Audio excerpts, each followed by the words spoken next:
Guys, ano kaya masarap na luto dito? Ito sa ang laking tuwa.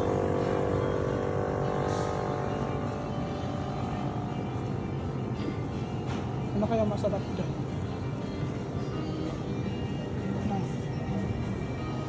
ito masarap dito eh. Ano kaya yung luto pwede dito? Ayan. Ah, ito masarap to eh. Ano kaya yung luto din dito?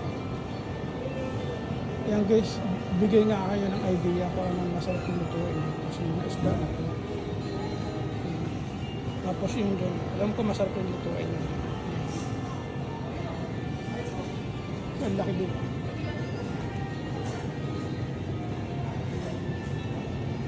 Ang sarap. Pwede ka ihawin to. Ito yung doon sa kabila.